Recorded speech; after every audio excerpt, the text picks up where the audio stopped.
everyone. I'm Lana. Thank you for joining me. It is the final weekend on the campaign trail for President Trump and Joe Biden before Election Day. Democratic nominee Joe Biden is focusing on the Midwest, where coronavirus cases have been spiking. He's in Michigan with former President Barack Obama. His running mate Kamala Harris is making 3 stops in Florida. Meanwhile, President Trump is holding 4 rallies in Pennsylvania. That state and its 20 electoral votes will be key to watch in this election. Vice President Mike Pence will also campaign in the battleground state of North Carolina. With just 3 days left to vote, more than 90 million Americans have already done so. That's already more than half of the votes that were cast in 2016. Of course, this all comes in the midst of the coronavirus pandemic. The U.S. hit a record high count of new cases on Friday, nearly 100,000. At a rally in Minnesota last night, President Trump attacked the state's governor for restricting attendance at the event because of a surge in COVID-19 infections. CBS News White House correspondent Paula Reed starts us off. Hello, Rochester. President Trump hammered the state's Democratic governor for limiting his rally to just 250 supporters following COVID outbreaks tied to 2 previous rallies held there. There are at least 25,000 people who wanted to be here tonight. They were here for a long time. They waited and waited, and then the governor did bad things. With COVID raging in every swing state he hit Friday, the president still tried to downplay the virus. Right, it's a pandemic and you're doing good.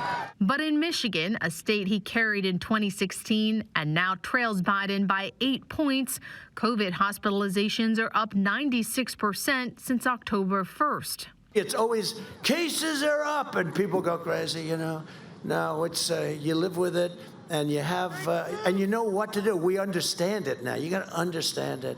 But we're making that beautiful turn. Mr. Trump tried to undermine confidence in the death toll by falsely suggesting doctors intentionally overreport COVID deaths.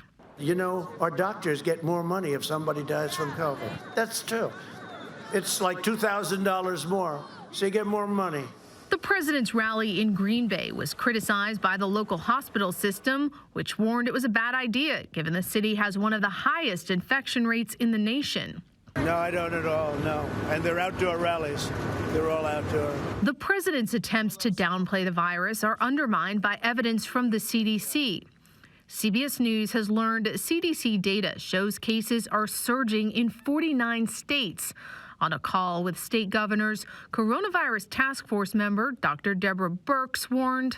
We're seeing now surge across the northern part of the United States. We now have about 1,200 counties, almost a third of the country in our hotspot category. Joe Biden has been criticizing the president over his handling of the pandemic. CBS News political correspondent Ed O'Keefe reports from the campaign trail with just 3 days left. With President Trump defending states he won on Friday, Joe Biden went on offense in Iowa, a state now in play after the president won it easily in 2016. Folks, we can do this. There's nothing beyond our capacity. It was a far cry from February when Biden lost badly in the Iowa caucus. Now he's within striking distance of winning the Hawkeye state as the president's popularity is plunged with coronavirus cases on the rise. The former vice president held a socially distanced drive-in rally. Here at the fairgrounds, the Iowa State Fair canceled for the first time since World War II. And Donald Trump has given up. Biden also dueled with the president in next-door Minnesota, where he leads by 9 with just 3 days to go. A longtime Democratic state, Biden was asked why he needed to schedule a stop there. I don't take anything for granted. We're going to work for every single vote up to the last minute. Meanwhile, attention is turning south to Texas, a state considered battleground territory for the first time in generations amid a record surge of voting. More than 9 million Texans have voted early. That's more than the total number of voters in the 2016 race. Some polls show it could be close in reliably red Texas, and that brought Kamala Harris to the Lone Star State on Friday. You have power, and at election time, that power will be through your vote. But there may be trouble brewing for Biden in Florida amid reports that Democrats are failing to turn out supporters in Miami-Dade County, an area where Hillary Clinton dominated 4 years ago, even as she narrowly lost the state.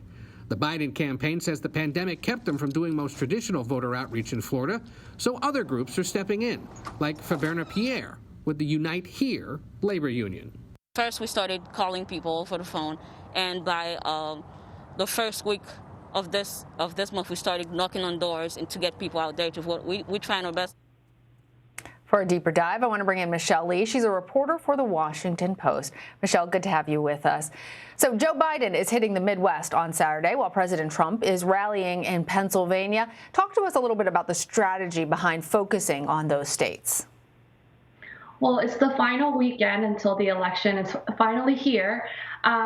President Trump is spending time in Pennsylvania because it could really come down to that state. The election could actually hinge on Pennsylvania and the outcome there. So, of course, he wants to make sure he's spending his time and making sure that he's making his closing pitch there. And as for Vice President Biden, at this point, it's really making sure that the people he knows would be supporting him are going to actually turn out. He has been leaning on early voting, people casting their ballot before Election Day. So this is going to be his final push to make sure that his supporters actually come out to the polls on Tuesday, or make sure that they drop off their ballots before then.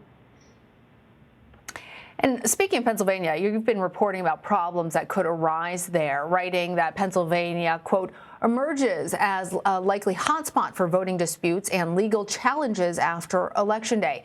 Talk to us about why that is and what we should be watching for there in Pennsylvania. Pennsylvania has really been a really complicated place this election year. It is expanding vote by mail for the first time for a general election. So election officials there have had to get used to new rules for the first time while a pandemic is unfolding. And the current issue there is that the state Supreme Court has extended the deadline for ballots that arrive 3 days after Election Day. So it has allowed the state officials to count votes that arrive as long as they come in within 3 days of the election, so that people voting by mail for the first time can have their ballots counted.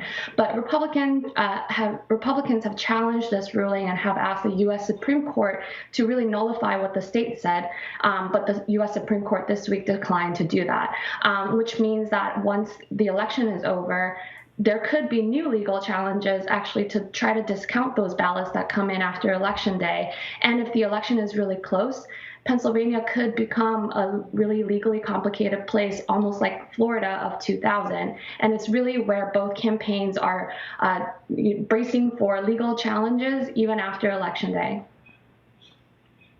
You know how people react when they hear you compare it to Florida with those butterfly ballots. I just want to make sure that our viewers and that I'm really clear about what you're saying here, Michelle. So even though the Supreme Court declined to take up that case now, they may still be able to take it up after the election?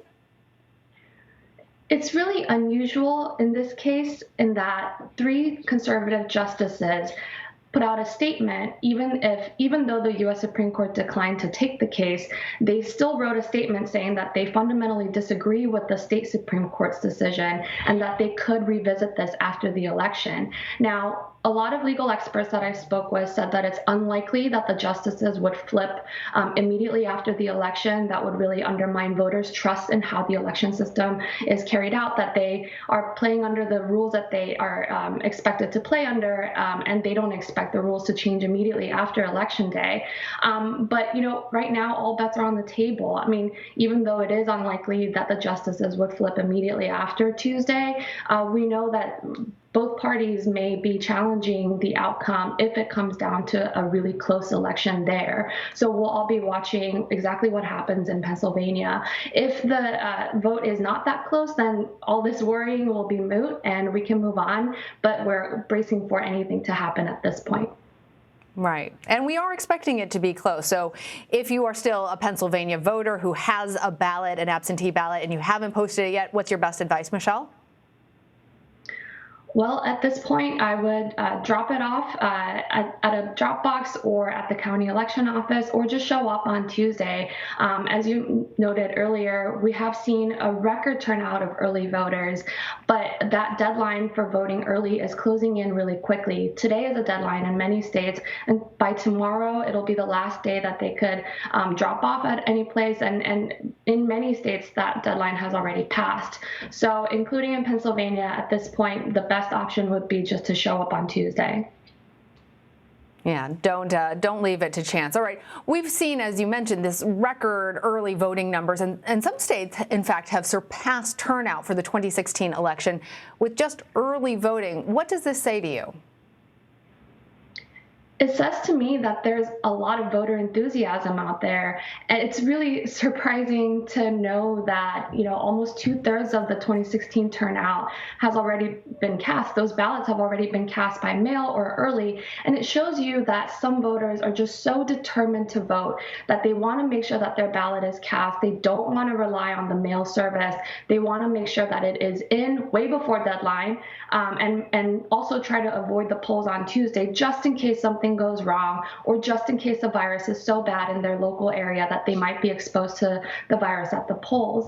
Right now, we're on track for the majority of ballots for the election to have been cast well before Election Day. And that's really remarkable if you think about just how many challenges voters have faced this year in making sure that their ballot can be cast. A year of challenges indeed. Michelle Lee, thank you.